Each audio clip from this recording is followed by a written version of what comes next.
오늘 하나님께서 우리에게 주신 말씀은 시편 13편 말씀입니다. 시편 13편 말씀입니다. 우리 다 함께 합독하겠습니다. 시작. 여호와여, 어느 때까지니까 나를 영원히 잊으시나이까? 주의 얼굴을 나에게서 어느 때까지 숨기시겠나이까? 나의 영혼이 번민하고 종일토록 마음에 근심하기를 어느 때까지 하오며 내 원수가 나를 치며 자랑하기를 어느 때까지 하리이까?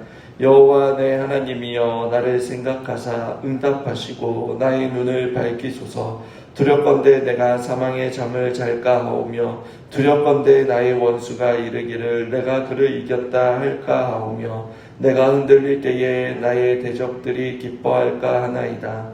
나는 오직 주의 사랑을 의지하여 싸우니 나의 마음은 주의 구원을 기뻐하리이다.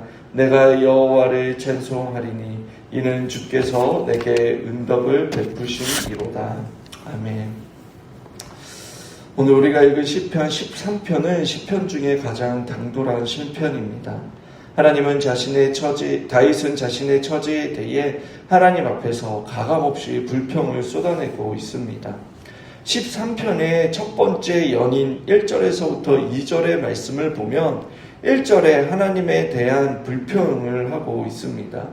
이것을 당신을 향한 불평이라고 합니다. 여호와여, 어느 때까지 있나이까? 나를 영원히 잊으셨나이까? 주의 얼굴을 나에게서 어느 때까지 숨기시겠나이까? 라고 고백합니다. 두 번째 연은 개인적인 요소를 불평합니다. 이것을 나를 향한 불평이라고 합니다. 나의 영혼이 번민하고 종일토록 마음에 근심하기를 어느 때까지 하오며 라고 말합니다. 그리고 세 번째로는 사회적 불평을 합니다. 원수들을 향한, 즉 그들을 향한 불평을 하는 것입니다. 이 세 가지 요소가 서로 매끄럽게 얽혀 있습니다. 아마도 우리가 다윗이 어떠한 상황에서 이 시편을 기록했는지는 모르지만 아마도 한 사건을 통해 사람과의 문제, 나 자신과의 문제, 하나님과의 문제 모두를 생각하고 기록했을 것입니다. 즉 다윗의 삶의 모든 것이 하나님과의 문제, 하나님 안에서 여러분 붙잡혀 있다라는 것을 우리는 알 수 있습니다. 그리고 문학적으로도 재미있는 장치가 있습니다. 어느 때까지일까? 라고 4번이나 반복을 하는데 첫 번째, 두 번째 어느 때까지니까 라를 이야기하는 히브리어 단어가 5개, 6개였다면 여러분 세 번째 어구에서는 단어가 8개로 이야기를 하고 있습니다. 그리고 마지막 4번째 어구에서는 같은 8개이지만 원수가 첨가되면서 감정이 최고조에 이르게 하는 것을 볼 수 있는 것입니다. 히브리어 단어가 그 강도와 음량이 점점 높아지는 것을 보게 됩니다. 첫 번째 고발은 하나님께서 나를 잊으셨다라고 부르짖습니다. 내가 지금 어려움에 처해 있는데 하나님께서는 왜 수동적으로 가만히 지켜보시느냐라는 것입니다.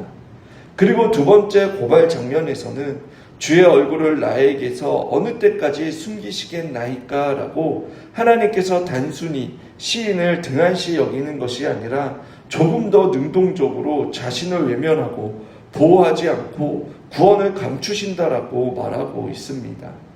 그리고 세 번째는 그런 하나님에 대해 개인적인 감정과 섭섭함과 한편으로는 포기와 절망의 상태를 이야기하는 것입니다. 그리고 마지막으로 원수라는 그 단어를 통해 마치 억누르는 그러한 감정을 폭발시켜 어느 때까지 하리이까? 라고 하나님께 따져 묻는 것입니다. 하나님이 하나님을 대적하는 사람들의 손에서 자신을 버렸다라고 생각하는 그 믿음 때문에 하나님의 원망이 점점 커져 갔던 것입니다. 여러분, 다윗이 하나님 앞에 이러한 기도를 했다라는 것이 놀랍지 않습니까? 마치 하나님을 궁지에 몰아놓고 있는 것 같습니다. 그러나 그가 하나님 앞에 이러한 기도를 하는 것은 하나님과의 관계가 단절된 채로 잠시라도 살아갈 수 없다라는 것을 의미하는 것입니다. 그것을 알 수 있는 것이 이 시의 둘째 연인 3절에서부터 4절에 반복적으로 두렵건대라는 단어를 통해 알 수 있습니다. 그를 두렵게 했던 것이 무엇입니까? 사망의 잠을 자는 것입니다. 여기에서 사망은 신체적인 죽음의 상태를 이야기하는 것이기도 하지만 1년에서 어느 때까지니까 라에 대한 결과로서 생명의 근원 대신 그 하나님과 단절된 것 같은 그러한 상황을 이야기하는 것입니다. 다윗은 세 가지 동사를 통해 당신을 향한 요청을 하고 있습니다. 3절에 생각하사라고 번역하고 있지만 원어를 보면 보소서 또는 응답하소서, 눈을 밝히소서라고 하나님께 부르짖고 있는 것입니다. 보소서라는 요청은 첫 번째 연인 얼굴을 숨기셨나이다라는 불평과 짝을 이룹니다.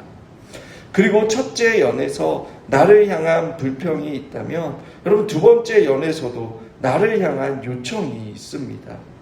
그것이 나의 눈을 밝히소서, 두렵건대 내가 사망의 잠을 잘까 하오며 라고 말하는 것입니다. 그리고 마지막으로 첫 번째 연에서 그들을 향한 불평이 두 번째 연에서 그들을 향한 요청의 기도를 합니다. 그것이 두렵건대 나의 원수가 이르기를 내가 그를 이겼다 할까 하오며 내가 흔들릴 때에 나의 대적들이 기뻐할까 하나이다 라고 마치 거울을 보는 것 같은 구조로 되어 있습니다. 다윗은 지금 상황적으로 감정적으로 매우 지쳐 있습니다. 하나님과의 관계뿐만 아니라 사람과의 관계로 그리고 그로 인한 사회적인 관계도 모든 면이 엎친 데 덮친 격으로 꼬여 있는 것입니다. 때로는 개인의 문제가 하나님과의 관계를 멀어지게 하고 사람들과의 관계도 문제를 생기게 합니다. 때로는 환경적인 문제로 인해 하나님과 멀어지기도 하고 사람들로부터 숨기도 합니다. 육체적인 번아웃뿐만 아니라 정신적인 번아웃, 영적인 번아웃으로 인해 일상이 힘들어지기도 하는 것입니다. 우리가 너무나 잘 알고 있는 엘리야 선지자 역시 갈멜산에서 엄청난 영적인 전투를 하였습니다. 그리고 멋진 승리를 경험하였습니다. 그런데 갑자기 곧바로 깊은 침체에 빠집니다. 왜 그렇습니까? 아합과 이세벨이 여러분 원수가 굴복하지 않고 자기를 죽이려고 하였기 때문일까요? 물론 그것도 충분히 이유가 될 수 있습니다. 그리고 다른 한편으로 생각해 볼 문제는 여러분 그가 영적인 전쟁에서 자신의 모든 영적인 육체적인 에너지를 다 소진했기 때문에 이러한 침체가 왔을 수도 있다라는 것입니다. 이처럼 우리는 너무나 다양한 이유로 깊은 침체에 빠지는 연약한 자들입니다. 어떠한 사람들은 가정도 직장도 교회도 아무 문제가 없는데 왜 영적으로 침체에 빠지는지 모르겠다라고 말하는 사람들이 있습니다. 그건 자신의 연약함을 모르기 때문입니다. 그럴 때 우리는 반드시 멈춰서야 합니다. 자신의 상태와 마음을 알아줄 만한 사람을 찾아가는 것이 아니라 다윗처럼 하나님께 말해야 하는 것입니다. 자기 가슴 깊은 곳에 있는 절망과 두려움을 하나님께 솔직히 토로해야 합니다. 너무나 쉬운 것인데 많은 사람들이 이것을 하지 않습니다. 하나님을 믿는다고 하면서도 가장 쉽고 확실한 방법을 선택하지 않고 하나님이 아닌 다른 것을 의지할 때를 찾을 때가 많이 있는 것입니다. 어쩌면 그는 하나님을 모르는 사람일 수도 있습니다. 하나님의 자녀들은 어떤 비참하고 절망적인 상황 속에서도 하나님의 말씀을 듣는 귀가 열려 있습니다. 사람이 실제로 죽을 때에 여러분 모든 기능이 다 떨어져도 가장 마지막까지 기능하는 것이 청각이라고 합니다. 우리 역시 마찬가지입니다. 하나님께서는 어떠한 순간에도 마지막까지 하나님의 음성을 들을 수 있게 해주셨습니다. 지금까지 수많은 말씀을 들려주셨고 지금 내 손안에 말씀이 있습니다. 그 말씀을 통해 하나님께서는 우리를 다시 일으키시고 살아나도록 하여 주십니다. 다윗과 같은 상황에 있다면 우리가 반드시 해야 하는 것은 하나님의 말씀의 일회성으로 제비뽑기 하듯 뽑고 듣는 것이 아니라 지속적으로 하나님께 나아가는 것입니다. 하나님이 나를 생각하셔서 응답하시고 나의 눈을 열어주소서라고 간구해야 합니다. 내가 하나님의 말씀 앞에 섰으니 하나님과 대면하여 그 얼굴을 비춰주시고 더 이상 숨지 말고 응답해 달라라고 간구해야 합니다. 그것이 우리의 상황을 역전시키는 전환점이 되는 것입니다. 다윗은 5절에 놀라운 고백을 합니다. 나는 오직 주의 사랑을 의지하였사오니 나의 마음을 주의 구원을 기뻐하리이다. 여러분, 기도는 교제입니다. 내 말만 하는 것이 아니라 하나님의 음성을 듣는 것입니다. 기도할 때 하나님의 자녀는 하나님의 음성을 들을 수 있는 귀가 가장 크게 열립니다. 다윗은 이 기도 속에서 하나님의 음성을 들었습니다. 그리고 5절에 고백하는 것입니다. 여전히 나를 사랑하시는 주님, 나를 구원하여 주신 주님께서 나의 문제도 해결해 주실 것이다 라는 그 확신을 가지며 두려움을 물리치고 기쁨으로 하나님을 찬양하고 있는 것입니다. 본문에서의 사랑은 헤세드입니다. 다윗은 자신과 맺은 그 언약의 사랑을 믿고 하나님을 의지하였습니다. 그의 흔들리는 마음이 다시 주님으로 인하여 굳건하여 졌습니다. 이제 탄식과 절망의 기도가 아닌 믿음과 기쁨과 찬양의 고백을 합니다. 이것이 기도를 통해 하나님의 자녀에게 일어난 역사인 것입니다. 우리의 기도가 힘이 없는 것은 어쩌면 내가 하고 싶어하는 말만 하기 때문입니다. 탐욕으로 구하는 기도, 하나님 앞에 정직하지 못한 기도, 말씀이 빠진 기도를 하기 때문입니다. 기도는 하나님의 말씀을 붙잡고 하나님께서 들려주시는 그 말씀을 듣게 될 때 그 말씀은 언제나 우리의 영혼을 살아나게 합니다. 내가 실컷 하나님 앞에 감정을 쏟아내니까 시원하다라는 것과 차원이 다릅니다.